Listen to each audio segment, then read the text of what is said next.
आज से 6.5 करोड़ साल पहले पृथ्वी कुछ ऐसी दिखाई देती थी। जहां आप बैठे हैं वहां डायनासोर्स घुमा करते थे। समुद्र की गहराई से लेकर आसमान की चोटी तक 1 लाख किलो वजनीय जीव से लेकर 4 हाथियों से भी बड़े पक्षी तक हर कोने में बस इनका ही राज था। लेकिन ऐसा क्या हुआ कि सिर्फ चंद घंटों में इनका विनाश हो गया? हमारे पूर्वज ही जिंदा क्यों बचे और इंसान पृथ्वी पर कैसे आए, जानते हैं इस वीडियो में। समय में थोड़ा पीछे चलते हैं। ये है हमारी पृथ्वी। उस वक्त ऑक्सीजन ज्यादा होने की वजह से 30-35 महले की बिल्डिंग जितने ऊंचे पेड़ हर जगह दिखाई देते थे और इनमें रहते थे डायनासोर। ये है 8 मंजिला ऊंचा अर्जेंटोसोरस।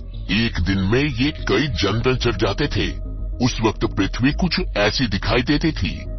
ये है चूने के रेगिस्तान, जहाँ लाखों सालों से बरसात नहीं हुई। यहाँ भी इनका बोलबाला है। ये है हमारा भारत, जो एशिया की तरफ बढ़ रहा था। उस वक्त भारतीय जमीन लावा से भरी रहती थी और यहाँ पाए जाते थे राजासोरस। यहाँ का कुछ अलग ही मंजर है। 7 बस जितने लंबे जीव से लेकर इंसान जितने बड़े केकड़े तक। बाहर आकर देखो तो कई किलोमीटर लंबे अमेरिकी रेगिस्तान में पाए जाते थे टाइटैनोसोरस। 20 हाथियों जितना वजनीय, 8 महले की बिल्डिंग से भी ऊंचे ये जीव आज यहाँ बच्चे पैदा करने इकट्ठा हुए हैं। दुनिया के हर कोने में डायनासोर्स की आवाजें गूंज रही थी, लेकिन इन्हें क्या पता था कि आज इनका अंत होने वाला है। दरअसल हमारे सौरमंडल में जुपिटर और मंगल ग्रह के बीच बहुत से उल्कापिंड हैं, जो सूरज का चक्कर लगा रहे हैं। अंत के 10 करोड़ साल पहले इनमें से ही 2 उल्कापिंडों के बीच टकराव हुआ और उसका एक टुकड़ा तेज गति से पृथ्वी की तरफ बढ़ने लगा। पृथ्वी के पास आते ही उसके कुछ टुकड़े चांद पर गिरे, मगर गति तेज होने की वजह से चांद का गुरुत्वाकर्षण उसे खींच नहीं पाया। पृथ्वी के करीब आते ही उसकी गति बढ़ने लगी। वातावरण के रिसाव ने उसे जलाना शुरू कर दिया और वो 80,000 किलोमीटर प्रति घंटे की रफ्तार से पृथ्वी से टकराया।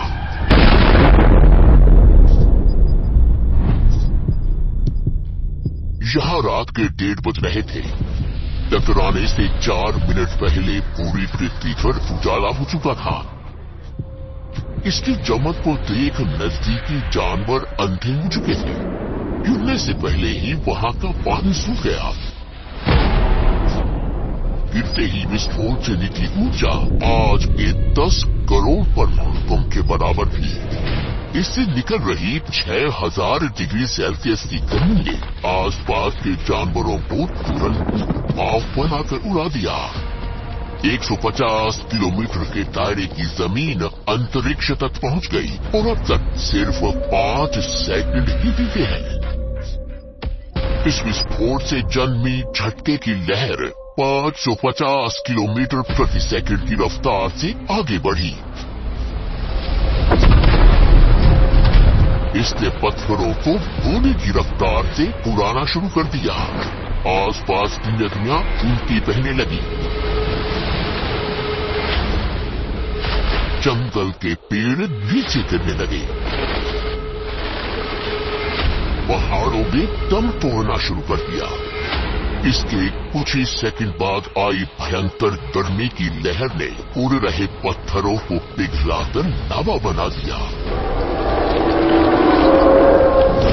संपर्क में आने वाला हर एक पानी तुरंत भाप बन रहा था। समुद्र के अंदर उबाल शुरू होने लगा। पलक झपकते ही जंगल सूख रहे थे। जानवरों का शरीर उबल रहा था और अभी तक तो सिर्फ शुरुआत ही हुई है। टकराव से हजारों टन मलबा अंतरिक्ष में पहुंचा था, जो गुरुत्वाकर्षण की वजह से पृथ्वी के चारों तरफ फैलकर पृथ्वी पर गिरने लगा। उसमें भी आग लग रही थी और जहां ये गिर रहे थे वहां कई किलोमीटर तक विनाश हो रहा था। टकराव ने पृथ्वी को अंदर से भी हिला दिया था, जिससे कुछ ही सेकंड में पृथ्वी पर कंप आना शुरू हो गया। कंप की तीव्रता ज्यादा थी, इसलिए समुद्र का पानी जमीन में बैठी रेत से मिलने लगा, जिससे जीवों को घुटन होने लगी और वहां भी पतन शुरू हो गया। अभी सिर्फ 5 मिनट ही बीते हैं और बाहर जानवरों में भगदड़ मच चुकी है। घटनास्थल पर पैदा हुई गर्म धूल और मिट्टी तेजी से आगे बढ़ रही थी।